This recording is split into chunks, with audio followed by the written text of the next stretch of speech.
The sun hung low over the Nile, burning the sky in shades of gold and red. Its dying light flickered over the colossal pillars of Karnak Temple, painting shadows that seemed alive. Outside, the city of Thebes celebrated. Laughter spilled through the streets. Children ran barefoot over the red dust. Merchants called their wares, and dancers spun under the festive lights. The Nile shimmered like molten gold, reflecting the joy of a city untouched by the fear that lingered inside the temple walls. Inside Karnak Temple, the air was thick with incense and resin. Smoke curled through the towering columns, weaving between paintings of gods and kings long dead. Torches flickered, casting trembling light across stone that had witnessed centuries of devotion, power, and ritual. The silence in the deepest chambers was broken only by a steady chant, rhythmic and relentless, like the heartbeat of the temple itself. In the heart of the sacred hall, Nefaret, daughter of Rauep, high priest of Amun, lay bound. Linen strips coiled around her small frame, tight and suffocating. Her eyes were wide, shimmering with fear, reflecting the torchlight that danced across the walls. Around her, priests and priestesses moved in practiced rhythm, chanting prayers that were meant to reach the ears of gods, but fell heavy on the heart of the girl who had been raised to serve. She had lived her whole life within these walls, yet never truly belonged to them. Neferet's first cries had echoed through the temple long before she could understand the weight of her father's power. Rauep, revered and feared, was a man whose word shaped destiny. To the people outside, he was a god on earth, but to Neferet, he was something else entirely. The hand that guided her, the judge who would one day condemn her, and the master who would mold her life into obedience. Neferet's childhood had been one of discipline and devotion. Before she could laugh, she had learned to kneel. Before she could see her own reflection, she had memorized prayers dedicated to the moon. The temple women dressed her in linen robes, brushed her hair with fragrant oils, and whispered into her ears the same words over and over. "You are chosen. You are the bride of the God, untouched, unbound, eternal to the priests." These words were meant to make her holy. To her, they had been a cage. From her small chamber, she would watch the world outside through a narrow lattice window. The streets below pulsed with life, merchants, children, dancers, and thieves moving freely. She longed for that freedom, the chance to touch, to run, to live without the constant weight of heaven pressing on her. She had never known love, only duty, until the festival of Opet arrived. The sacred procession floated through the city, priests in gold and white carrying the bark of Amun. Thousands chanted praises as they followed, their voices rising and falling like waves. From her hidden balcony, Neferet watched the crowd, but it was a single face that caught her attention. A young scribe, his hands stained with ink, his eyes bright with curiosity. His name was Kimu. Their eyes met for a fleeting second, a forbidden connection that shattered the walls Neferet had built around her heart. It was nothing, just a glance, but to her it was everything. That night, as moonlight spilled through the columns, she imagined his voice, gentle and human. For the first time, doubt crept into her faith. Did the gods demand purity or simply obedience? That question alone was a sin, a spark that would ignite her doom. In the months that followed, she sought excuses to leave her chamber. She delivered scrolls, fetched water, and walked through the temple courtyards where Kimu worked. Their conversations were brief, polite, but each word burned within her like a secret flame. Love, dangerous and forbidden, grew between them, hidden beneath the scent of papyrus and incense. But the temple walls had ears, and whispers traveled faster than her heart could beat. Her father's eyes, once warm with pride, turned cold and distant. Rawup, high priest of Amun, who had once called her chosen, now saw only sin. The priests gathered, murmuring of impurity and divine wrath. Neferet's only crime was loving a mortal, a love that the gods had forbidden her to feel. One morning, a servant girl slipped into her chamber. Her hand shook as she whispered, "They say you spoke with a man beyond the gates." Fears sank into Neferet like a stone. She already knew her fate. The priests would not forgive, they would judge. That night, she waited by the lattice window, hoping to see Kimu, but there was only darkness and the echo of chanting that promised doom. The next day, Rawup summoned her to the inner sanctum. Incense thickened the air as a circle of priests stood behind him, faces painted with ritual solemnity. "You have been accused of impurity," he said, his voice calm but heavy. Neferet's heart froze. Purity was her life. Obedience had been her only guide. Now, both were questioned. The stone basin of truth waited, still and silent. If she were pure, the water would remain calm. If guilty, it would ripple under divine gaze. Her knees trembled as she approached. Her father did not meet her eyes. "Do you confess?" His voice was hollow, rehearsed. Neferet lifted her chin, whispering, "I have served the gods all my life. If they find fault, let them speak." The water stayed still for a heartbeat, then a ripple. Gasps filled the hall. She was condemned. Rawup said, "May the gods forgive us both." But there was no forgiveness here. Only ritual, only obedience, only the crushing weight of destiny. Guards dragged her away, her tears falling silently to the stone floor. She understood the truth. It was not the gods who judged her. It was men who feared love, fear, life. And so, as the first chapter of her story ends, Neferet lay in waiting, bound in linen, her heart full of forbidden love and fear, knowing that the temple walls that had sheltered her since birth would soon seal her fate forever. The temple corridors were colder than Neferet remembered. The flicker of torchlight danced across the painted walls, but it no longer offered warmth. Shadows stretched long and dark, crawling along stone as if alive. Each step she took echoed like a drumbeat of warning. Her linen bindings scraped against her skin, stiff and suffocating, reminding her of the fate that awaited. She walked past statues of gods whose eyes had once promised guidance and protection. Now they felt like judges, cold and unyielding. Neferet's hands trembled as she reached for the basin of sacred water. The priests' voices were low but relentless, chanting prayers that seemed to seep into her bones.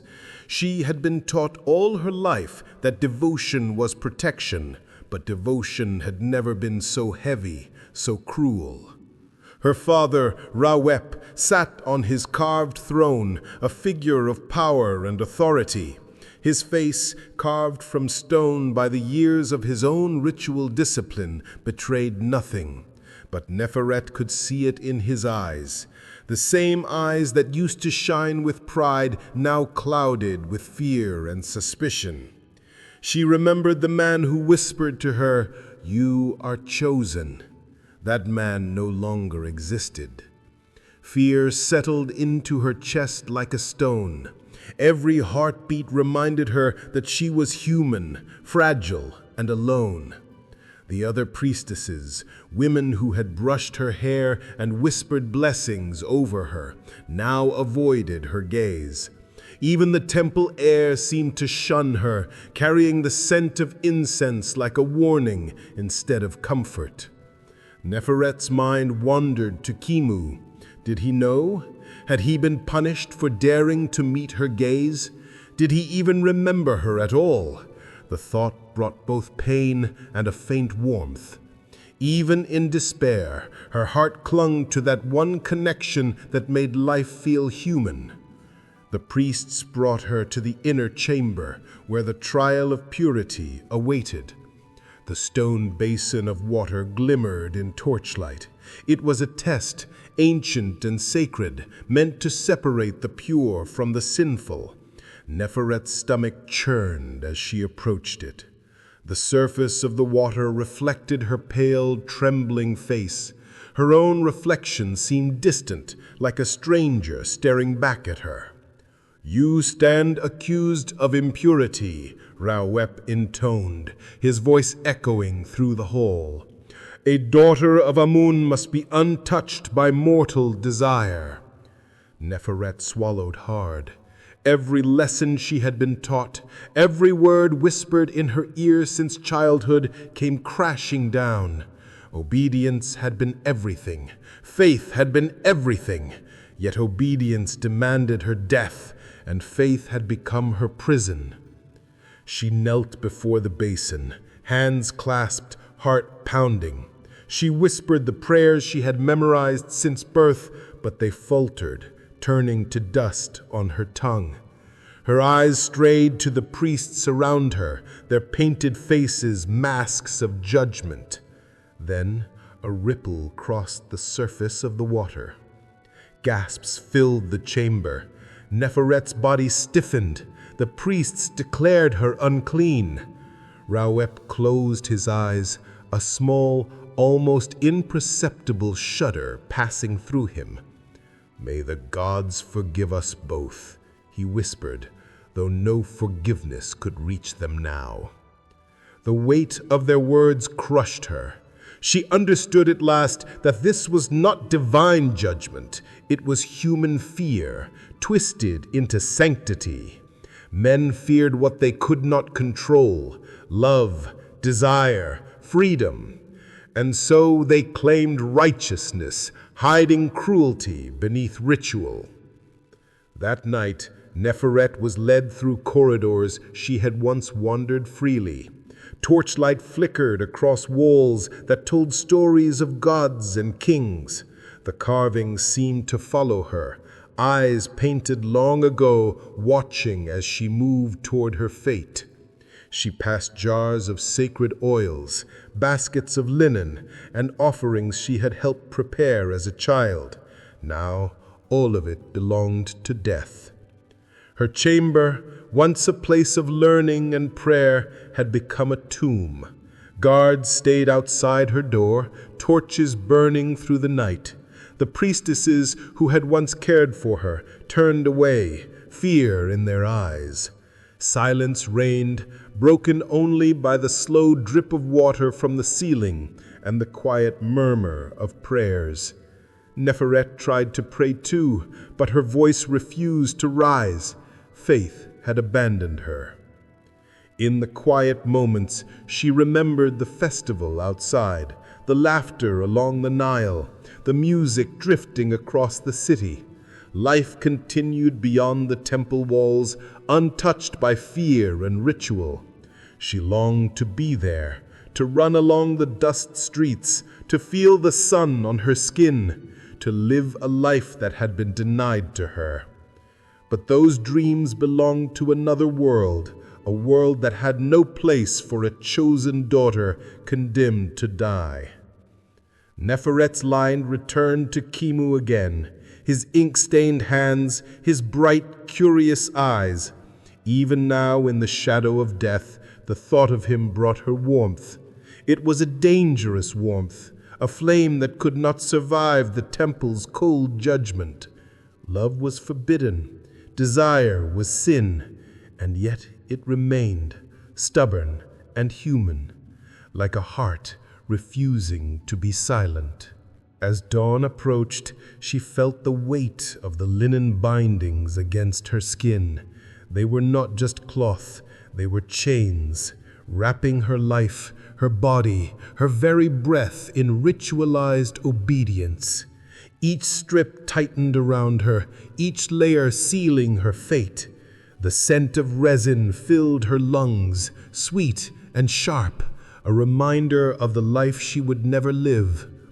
And yet, even in this darkness, Nefaret clung to her humanity.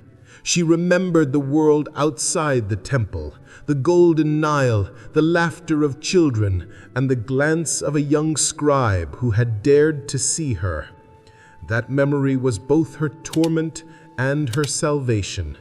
It reminded her that she had been alive once, that she had felt, that she had loved. The priests prepared the final rituals. The altar waited, cold and unyielding. The gods, silent and distant, looked on, and Nefaret, trembling but resolute, understood the truth that her life no longer belonged to her. It belonged to men who hid cruelty behind devotion. It belonged to a ritual that demanded obedience over compassion. She closed her eyes, feeling the last threads of fear and love intertwine. The temple walls seemed to lean in closer, suffocating, watching, waiting. And in that moment, Neferet's heart beat with the knowledge that what awaited her was not mercy, not redemption, but an eternity sealed in linen and resin. A life ended before it could fully begin. Yet, even as her body was bound and prepared, even as the torches flickered and the chants grew louder, a small flame of defiance remained. It was not loud, not violent, but it existed, a memory of life, a whisper of love, a testament to the girl who had dared to dream. The night air of the temple corridors felt heavier than ever, thick with the scent of incense and resin. Neferet's wrists and ankles ached where the linen bindings pressed into her skin. Every step she took echoed like a warning through the ancient halls, and with each echo, the weight of her fate pressed down more heavily. She had walked these corridors countless times as a child, running freely between lessons and rituals, but now the walls themselves seemed to conspire against her. They loomed, silent and unforgiving, as if the gods carved into stone were watching her with anger she could not understand. The temple had once been a world of light and devotion, where life and learning coexisted with ritual. She had known nothing but its rhythms, the rising and setting of the sun measured by chance, the scent of oils that marked hours, and the careful attention of priestesses who trained her hands and lips in the service of gods. She had been a daughter, a pupil, a chosen one, but all of that had ended. Obedience had turned into a sentence. Faith had turned into fear. Her thoughts returned to Kimu, that fleeting glance, that spark of curiosity and life haunted her still. He was a world outside the temple walls, a proof that there could be freedom, laughter, and love.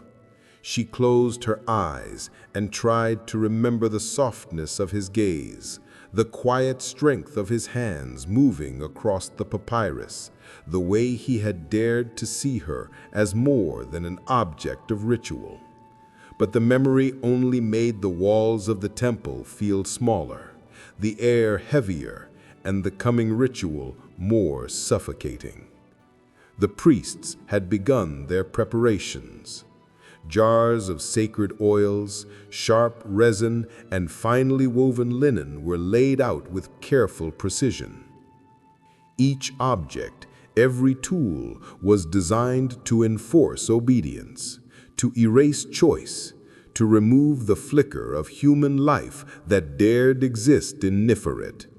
She watched, her chest tight, and tried to steady her breathing. It was a calm she did not feel, a stillness forced upon her as the inevitability of the night unfolded. Reop, her father, appeared at the chamber doorway. The firelight cast his tall figure into sharp relief. His robes were pristine, his posture absolute, but there was a tension in his shoulders, a tremor in the line of his jaw. He did not speak at first. Nefaret looked at him, searching for a hint of warmth, a trace of the father who had once whispered that she was chosen. There was nothing, only duty, only ritual, only the weight of a divine law interpreted by men who feared anything beyond their control. "You know why you are here," he finally said. His voice was calm, controlled, yet each word carried the heavy gravity of inevitability. Your body, your soul, must be purified before sin spreads through the temple. Nefaret lowered her eyes, her throat dry. She had no words, no protests, no hope that could reach him. This was the fate of those who lived by obedience, trained to serve, molded for ritual. The very walls that nurtured her had become her tomb. The priestesses approached her, their hands shaking slightly as they lifted her onto the stone altar. They whispered prayers of protection, but Nefaret felt no protection. The linen was wrapped around her arms first, tightly and meticulously, each layer binding her closer to inevitability. She wanted to scream, to cry, to call out Kimu's name one last time, but the words stuck in her throat. The weight of ritual demanded silence. The resin was poured next, thick and suffocating.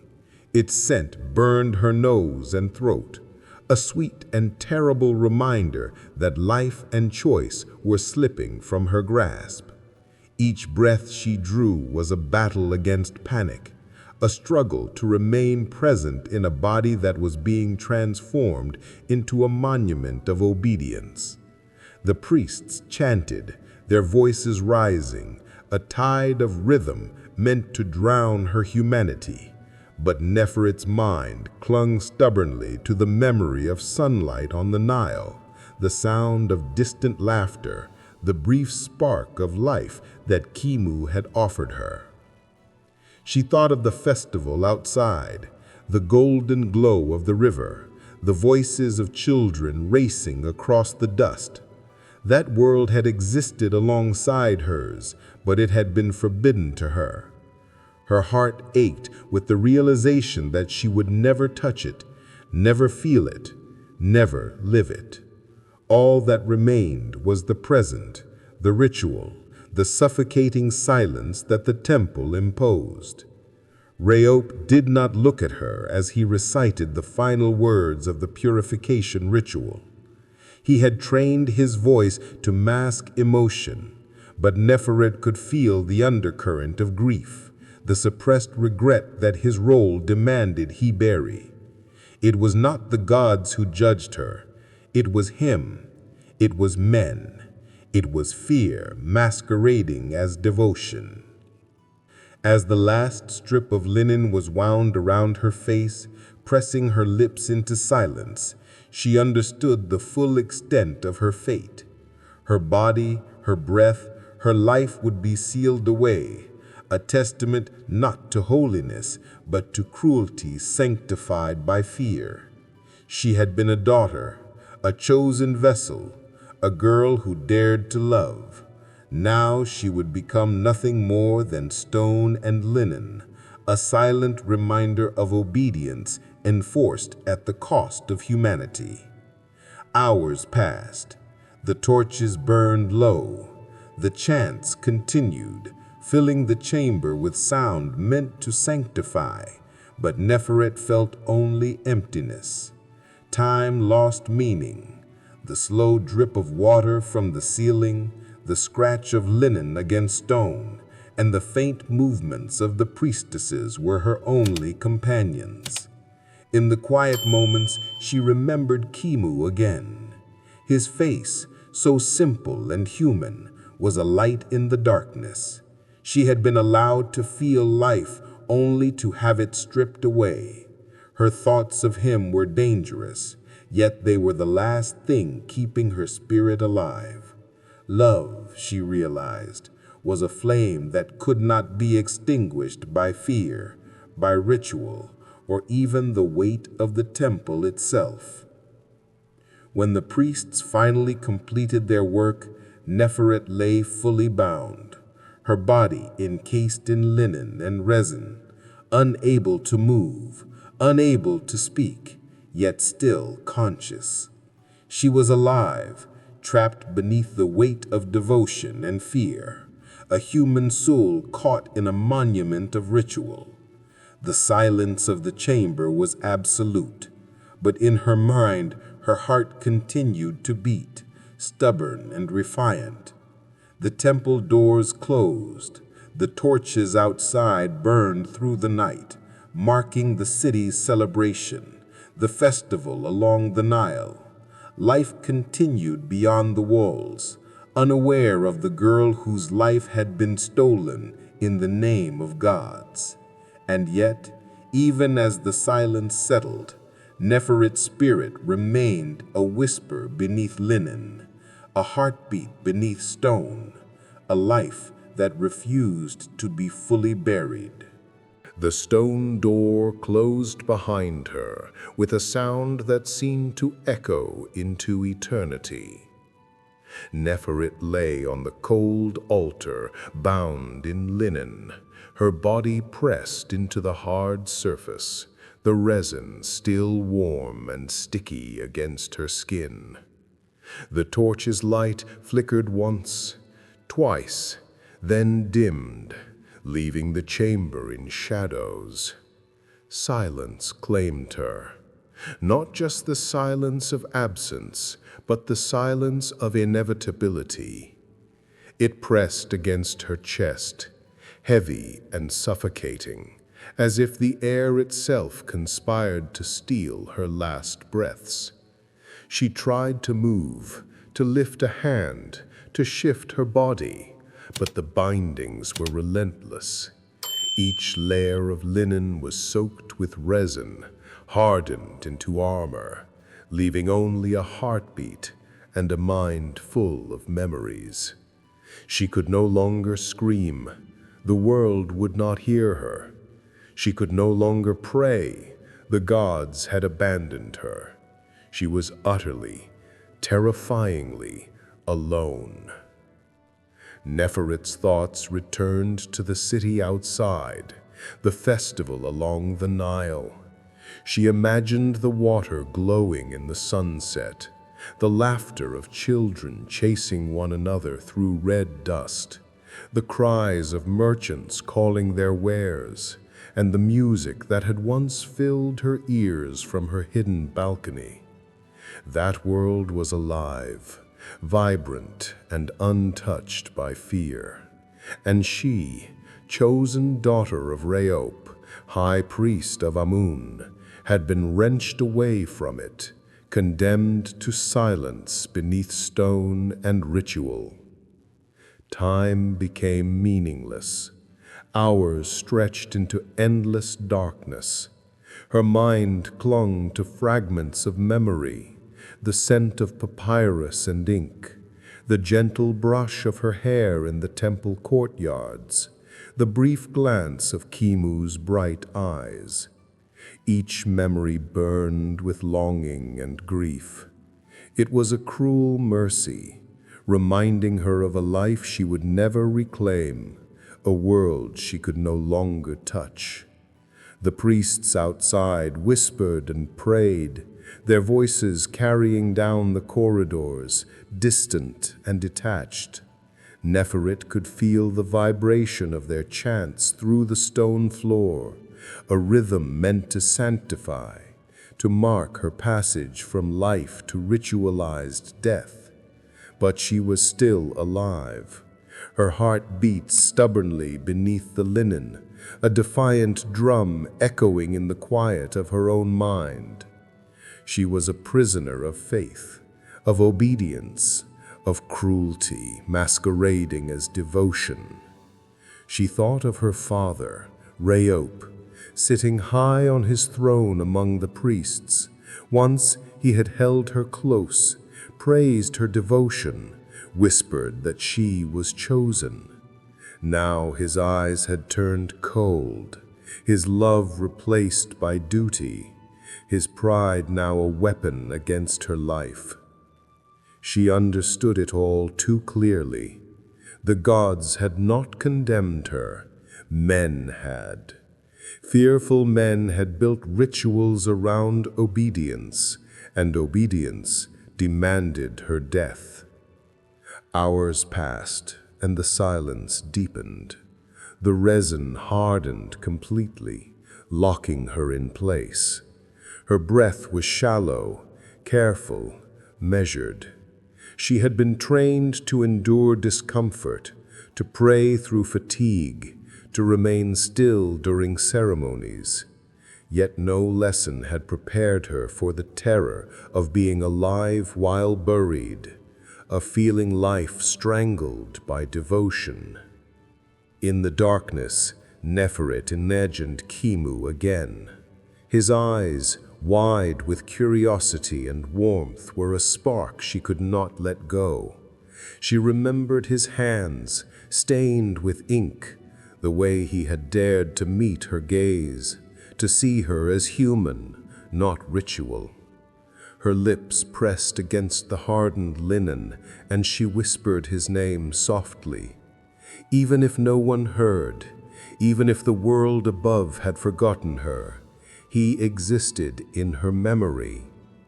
The first night passed, then the second. The world outside continued, oblivious to the girl trapped beneath stone and incense.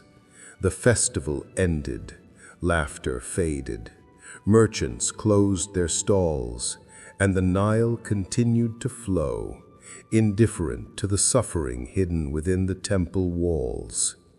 Nefaret felt time as a chain, each moment stretching endlessly, binding her further into despair. As days passed, hunger and thirst began to gnaw at her. The priests had left small offerings of water and food, but they were distant, unreachable. Every attempt to move or cry brought only pain and suffocation. Yet the human spirit is stubborn. Nefaret refused to give in completely. She refused to let the temple, the priests, or her father erase her existence entirely. In those long, dark hours, she learned to listen. The faintest drip of water became a rhythm to follow. The movement of the resin as it cooled was a signal of time's passing. She felt her own heartbeat, stubborn and insistent, a reminder that she was alive despite their attempts to erase her. Each pulse became a small triumph, each breath an act of rebellion. Her thoughts drifted to love, dangerous, prohibited love. She had been trained to think of it as sin, yet it was the one force keeping her alive in that suffocating tomb. Khemu's memory was a flame she could not extinguish. Even in the darkness, even under layers of linen and hardened resin, her heart clung to him, and through him to life. Reop did not come again, though she imagined him often. She imagined him walking the corridors, casting glances toward her sealed chamber, carrying guilt he would never voice. She imagined his prayers, silent and broken, and wondered if he remembered her face, her small hands, her last whispered words of love. Weeks passed. The temple fell into its routine, ignoring her presence as if she had never existed. The priests continued their ceremonies. Children played in distant courtyards. Merchants carried goods along the Nile. Life went on above her. Below, Neferet's body remained still, yet her mind was alive with memory, love, and defiance. One night, the wind shifted through the temple corridors. It carried a scent of the river, of freedom, of the outside world. Neferet imagined the city, the sunlight, the laughter of children, and the touch of Kimu's hand. Her heart beat faster, the pulse echoing in the hardened linen, a reminder that even in silence, life endured. And though the priests believed she had been fully claimed by ritual, Neferet's spirit refused to vanish. She was a witness to her own suffering, a keeper of memory, a heart beating beneath stone and sacrifice. The gods had been silent, the temple cruel, the world above unaware, but she remained. Her life, small and fragile, persisted beneath layers of devotion twisted into cruelty. In that eternal silence, she understood something vital. They could bind her body, they could seal her fate, but they could never take her humanity, her thoughts, her memories, her love. And it was these things that made her real, that made her human, that made her a story the world would one day uncover.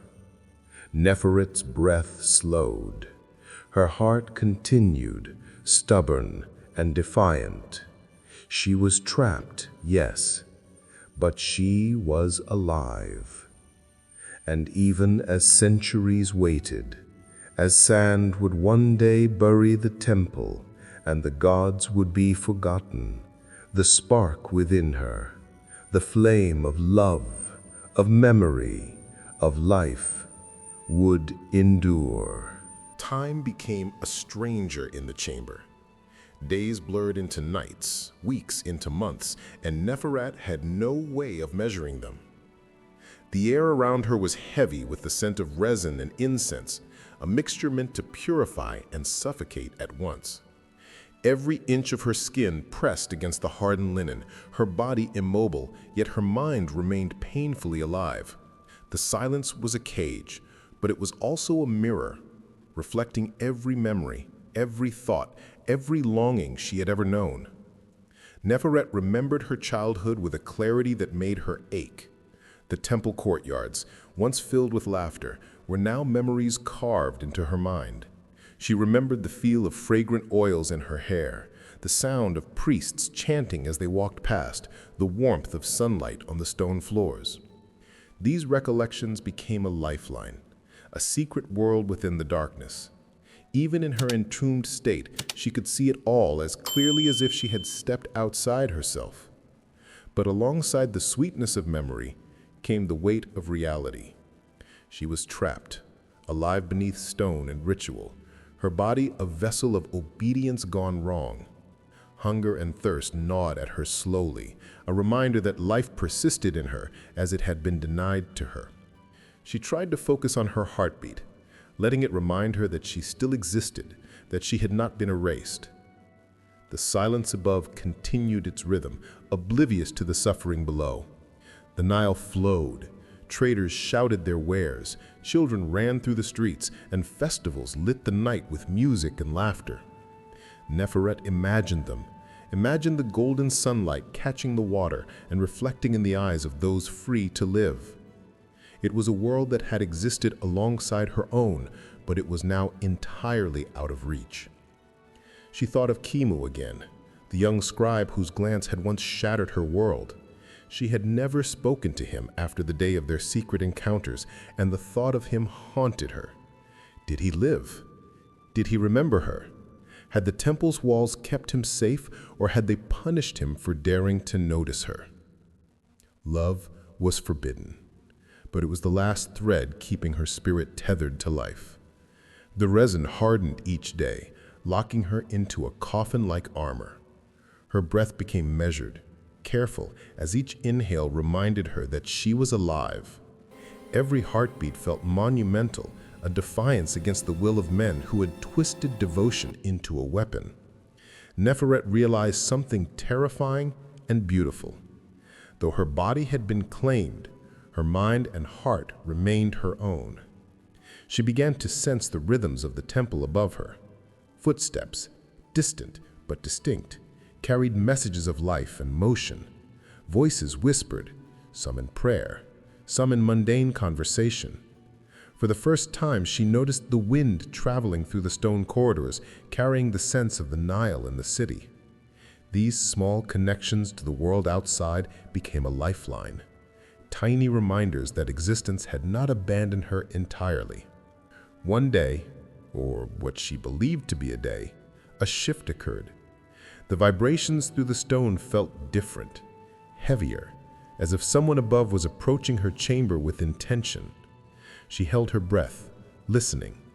The sound of a lamp being carried, the scrape of a foot on stone. For a brief moment she imagined freedom, a glimpse of light beyond the resin and linen. But it was not freedom. Reop, her father, descended the corridors alone, carrying a single lamp. The torchlight revealed him as a figure weighed by years, grief, and duty. He placed his hand upon the cold stone that sealed her chamber, feeling the memory of her warmth, her presence, her life. His eyes, once stern and commanding, now softened with sorrow and regret. Nefaret could feel it, though she could not see him directly. She could feel his grief, his guilt, his love trapped beneath layers of duty. He whispered her name, Nefaret, into the stone. The sound traveled, faint and fragile, and though she could not answer, she heard it with the clarity of memory. For the first time, she felt the human connection that had been stolen from her. Her father, broken and remorseful, acknowledging the girl he had once raised and now had buried in obedience. Reop did not speak further. He remained at the doorway for what felt like hours, mourning silently, and then he left, leaving her once more in darkness, yet leaving behind a spark of recognition that she had not been forgotten. It was a small comfort, fragile as glass, but it reminded her that love could survive even cruelty. Months or years, for time had lost all meaning, passed. The temple fell into its rhythm above her. Priests conducted their ceremonies, visitors walked the courtyards, and the Nile flowed without pause. Life went on. And beneath it, Nefaret endured, a heartbeat locked in stone, a mind alive with memory, love, and defiance. She began to dream in her mind, imagining herself outside the temple walls. She ran along the Nile, felt the dust beneath her feet, the warmth of the sun, the laughter of children. She imagined Khemu standing on the bank, smiling at her, his hand outstretched. Even though she could not move, she could live within her imagination. Her mind became a sanctuary, a place untouched by the temple, the priests, and the cruelty that had stolen her life.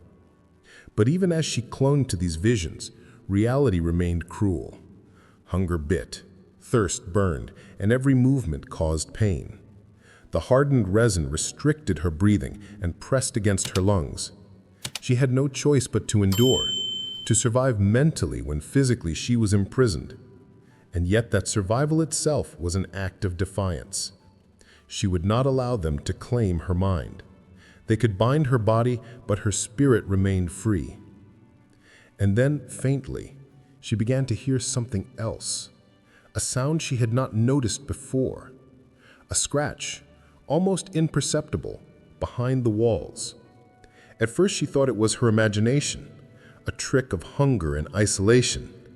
But the sound persisted, small but real, like the whisper of something moving. It reminded her of life, of movement, of the persistence of the world even beneath stone. The scratch became a rhythm, almost like a heartbeat echoing hers.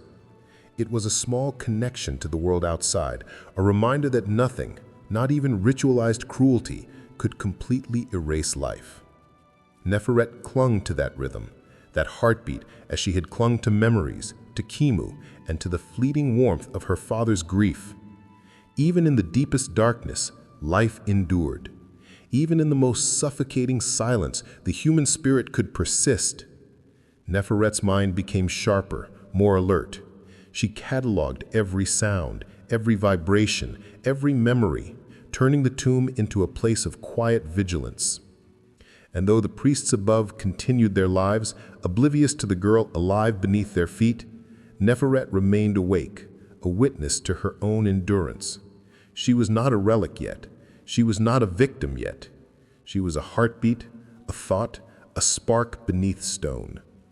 The chamber of silence, meant to erase her, became instead a sanctuary of survival.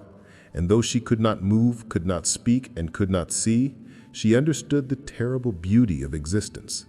Life, even when constrained, could persist. Neferet's eyes, pressed against hardened linen, could see nothing, but her mind soared. Her heart, beating stubbornly, was a drum of defiance, and beneath the temple, beneath the rituals, beneath the devotion twisted into cruelty, she remained alive, waiting, remembering, and enduring. Beneath the temple, silence stretched endlessly. The air was thick with resin, incense, and dust, pressing against Neferet's lungs as she lay bound and immobile. Days passed, or perhaps weeks. Time had become a meaningless tide that moved only in the rhythm of her own heartbeat. The world above continued in bright, chaotic life, but below, Neferet existed in a suspended reality, caught between death and the fragile spark of survival. She had lost count of the sunrises and sunsets, though she imagined them vividly. The golden light of the Nile, the laughter of children racing through dusty streets, the music of merchants and dancers. These memories sustained her, vibrant and unreal against the cold stone around her. In her mind, she ran through the city freely, feeling the warmth of sunlight on her skin, the cool water of the river brushing her fingers, the pulse of life she had been denied. Her mind, sharpened by confinement, became a refuge. Every memory, every detail of her stolen life became sacred. She revisited moments with Kimu in her imagination, the way his eyes lingered on hers, the softness of his voice, the quiet courage that dared to see her as human. Their brief glances had become a lifeline, a forbidden thread connecting her to the outside world and to love itself. Even buried alive, even encased in hardened linen and resin, that thread held strong. Neferet began to notice subtler signs of the world beyond her stone prison. The faint vibrations of footsteps in distant corridors, the echo of chants, the occasional rush of wind through cracks in the temple. These were her anchors. Each sound carried information, a message that life persisted and that she too was alive. Hunger gnawed at her, thirst burned her throat, and the pressure of the linen and resin against her skin left her body screaming in pain, but her mind remained alert, aware, unbroken. One night, she thought she heard a whisper. It was faint, almost indistinguishable from the hum of the temple stone settling, but it carried a peculiar warmth. She strained to listen, heart pounding. At first she believed it was a trick of her imagination, a desperate illusion conjured by months of silence. But the whisper persisted, subtle yet insistent, curling through the stone like smoke. It spoke in a voice that was not hers, but seemed to echo from within, a reminder that she was more than the prison of her body. Nefaret began to understand the strange rhythm of the temple beneath her. The walls were not lifeless. They retained memory, vibration, and sound. Each shift in stone, each distant chant, each whisper of air was a language she learned to read. She was no longer merely trapped. She was observing, listening, cataloging, enduring. Time itself seemed to bend around her, and in that bending she discovered an unexpected power. Memory became a weapon. She recalled every corner of the temple, every step her father had taken, every ritual performed in her presence. She remembered the scents of the oils and resins, the patterns of the linen wrappings, the way the torches flickered across the walls. Each recollection was a shield, protecting her from despair, from the total erasure the temple demanded. She carried her humanity in her mind, nurtured it, and allowed it to flourish in the darkness. And still, she thought of Kimu. She imagined him walking the temple streets, unaware of the girl buried beneath, unaware of the life that still persisted in the darkness below. His innocence, his curiosity, his human warmth had shattered her world in the beginning, and it had saved her now. Though they were separated by stone and centuries of ritual, she clung to him, the symbol of love, of life, of everything they had tried to deny her. The months became years. The temple above adjusted, changed, and eventually fell into neglect. Priests no longer walked the corridors as often. Rituals slowed. Festivals became distant memories. Sand began creeping into the stone foundation, dust settling in forgotten corners. Nefaret lay beneath it all, untouched by time in body, but alive in mind. Her body was hardened by resin, her lips silenced by linen, her breath measured and careful, yet her mind refused to fade. Sometimes she imagined her father returning. She remembered the night he had placed a hand on the cold stone of her sealed chamber, whispering her name in guilt and grief. She imagined his old, tired face, softened by sorrow, and she forgave him silently, understanding that he had been as much a prisoner of ritual as she had been. In her imagination, she reached for him, pressed her palm against his, and felt a fleeting warmth, a memory of love, a human connection. And then, one night, something extraordinary happened. The stone above shifted just slightly, releasing a faint breeze that carried the scent of the desert, the river, and the world outside. It was subtle, almost indistinguishable, but it was enough. Nefaret inhaled it deeply, letting it fill her senses. It was a whisper from time itself, a reminder that the world outside continued, and that the life above her remained real, and that she too persisted. This tiny gust of wind sparked a new awareness.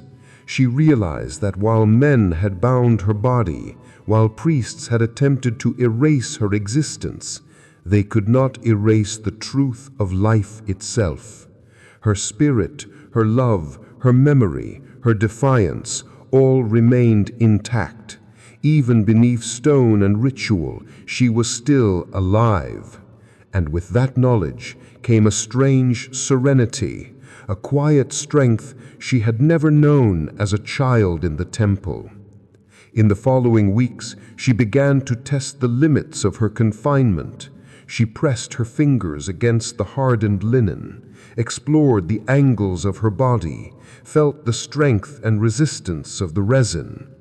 Each movement was painstaking, painful, and careful, but it reminded her that she was still capable of action. Her mind guided her in ways her body could not follow, and in that guidance she found a strange form of freedom. Nefaret's thoughts continued to dwell on love. Kimu's memory was a flame she kept alive in the darkness, a defiance against the cruel obedience the temple demanded. Though she could not speak, she whispered to him in her mind, imagining him hearing her words, feeling her presence, remembering the life they had almost touched. Love, forbidden and punished, had become her lifeline. And then, beneath all of this, she sensed something that terrified and exhilarated her at the same time. Her endurance was becoming a force. Time could not break her. Pain could not erase her. Hunger and thirst could not defeat her. The temple had attempted to create a monument of obedience, but in doing so, it had inadvertently created a living testament to defiance, to love, and to human spirit. She understood now that history would remember her, not as a silent object of ritual, but as a girl who had endured beyond the cruelty of men, beyond the judgment of gods, beyond the suffocating weight of stone and resin. Her story, trapped beneath the temple, carried a lesson. Devotion, when twisted by fear, could destroy, but the human heart, when nurtured even in secrecy, could survive anything. And so Nefaret waited, as she always had, waiting for time to reveal itself, for the world above to forget, for the temple to crumble, and for someone, someday, to uncover her truth. Her breath continued, slow and measured. Her mind remained alive, vivid. Centuries passed. The great temple of Karnak, once a place of thunderous ritual and whispered prayers, lay half-buried beneath sand and silence.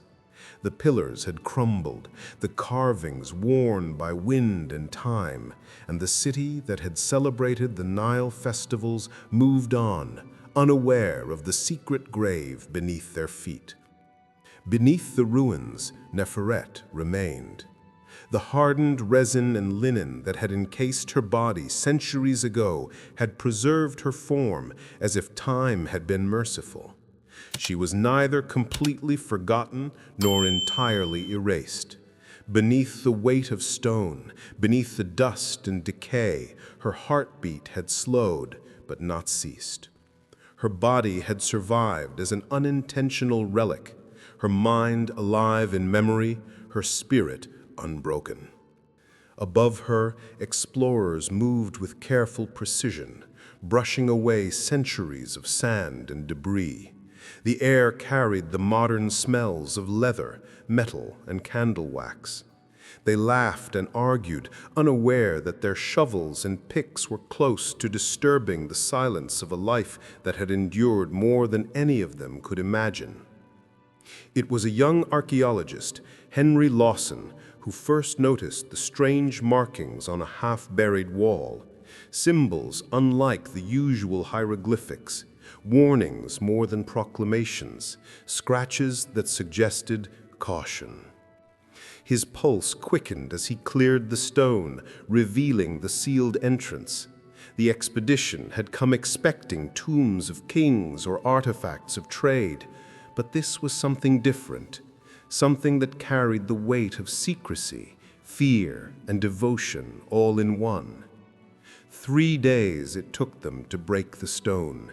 Each strike echoed against the walls, sending vibrations through the chamber that had not felt motion in thousands of years. The air that escaped was heavy, dry, and strange, like a breath held for eternity. And then, at last, the passage opened. Inside, they found her. Nefaret lay as she had been left, arms bound, body encased in resin, face pressed in silent horror, mouth slightly open. The first light of the archaeologists' lamps fell on her, illuminating a face frozen between fear, protest, and endurance. The linen was cracked, the resin brittle, but beneath it her form had remained perfectly preserved. There was a pause, silence, heavier than the stone that had imprisoned her, and then a whisper of disbelief. She's not dead." Henry leaned closer, careful, almost afraid to touch her. There was life, or what could only be described as life, within the encased body. A heartbeat, faint but unmistakable. Blood, preserved and strange, ran through veins hardened in resin. The impossibility of it left the entire team speechless. Over the following days, scholars, doctors, and historians examined her. Some argued it must have been a ritual error, a miracle, or even a hoax. They debated her story, her origin, and the meaning of her preservation. Every test confirmed the impossible. She had been buried alive, yet life had endured in some mysterious, cruelly suspended state. Among them was Evelyn Marsh, a historian whose curiosity was matched by her empathy. She translated the inscriptions on the walls, faded but intact in places. They told a story of sacrifice, devotion, and human cruelty disguised as piety. One line, clear and precise, cut through the centuries. She was offered to the god for the cleansing of sin. Beneath it, nearly invisible, were 3 smaller hieroglyphs. "Father wept here." The revelation shook Evelyn to her core. Rawep, the high priest, had returned to his daughter's tomb long after the ritual had begun and had mourned her in secret. The man who had bound her to divine duty was human enough to feel guilt, grief, and love. It was proof that even those who enforce cruelty carry the weight of conscience, though too late to undo what was done. Word spread quickly. Newspapers in Cairo, London, and Paris dubbed her the living mummy, the priestess who died alive, or the bride of silence. Scholars debated, skeptics scoffed, and storytellers wove legends around her image. Some said she had been punished for heresy, others for touching a forbidden man, but Evelyn's translation revealed the simplest, most tragic truth. She had loved, and love had been declared a sin. The museum prepared to display her, encased in glass, beneath the glare of electric light. Visitors came in droves. They gasped at her face, at the open mouth that spoke in silence, at the bound hands that reached for freedom. She had become both a relic of devotion and a cautionary tale. Her story was no longer hidden beneath stone. It was on display, a mirror reflecting the cruelty humans can enact in the name of God's purity and obedience. Even in display, Nefaret remained more than a symbol. Observers claimed strange things: the faint shifting of linen, a scent of resin stronger than should be possible, a chill in the air near her case, almost like a breath. Children left small offerings of flowers, some saying a silent prayer to her spirit, believing she guards the river, the Nile, and those who could not protect themselves. Years passed. Exhibitions traveled from Cairo to London, Berlin, and Paris. Paintings captured her image in candlelit tones. Poets called her a martyr. Workers called her the Bride of Silence. Her name returned, spoken aloud after 3 millennia, Nefaret. And though few truly understood her pain, her story endured. Then came the fire. It was a winter night when the museum suffered a terrible blaze. Flames consumed artifacts, smoke filled the halls, and chaos reigned. Among the workers, whispers grew that her case had cracked. Flames licked the edges of her glass, and the linen began to blacken, curling in the heat. Yet even then, something remarkable occurred. Her heart, darkened but intact, remained untouched. Some workers swore they heard the faint sound of linen shifting, as though she was moving, adjusting, resisting, asserting her presence even in destruction. After the fire, she disappeared. Some claimed the museum had quietly reburied her to avoid scandal. Others whispered that private collectors had taken her, wanting to possess the relic of forbidden beauty. No record exists of her final resting place, yet stories persisted. Guides in Cairo's old quarter tell travelers of the girl who lived before she was allowed to die. Children toss offerings into the Nile, believing she guards its waters. At night, when the desert winds rise, locals claim the sound of the ruins is not wind, but her whisper, her voice carried across the dunes. Nefaret. Her story became more than legend. It became a mirror to every age, every civilization that demanded purity over compassion, obedience above humanity, echoed in her fate. Countless lives have been buried in the name of devotion, countless hearts sealed away while the world above prayed. Her death was not just Egypt's sin, it was humanity's. Yet Nefaret endured. Her spirit had survived cruelty, time, and ignorance. She had been offered to the gods, confined by storeroom resin and ritual, but she had persisted. Her heartbeat, though long silent to the world, had once defied death itself. Her mind, alive in memory and story, remained a testament to endurance. Faith, twisted by fear, had become a weapon sharper than any sword. Obedience, worshipped above all else, had been her tomb. But the truth, unbound and eternal, had survived. And in every whisper of the desert wind, in every ripple across the Nile, in every story told to travelers in Cairo's old streets, Nefaret's life, her courage, her love, her defiance, speaks. She is Nefaret, and her story, once hidden beneath stone, now speaks louder than any prayer, louder than any ritual, louder than fear.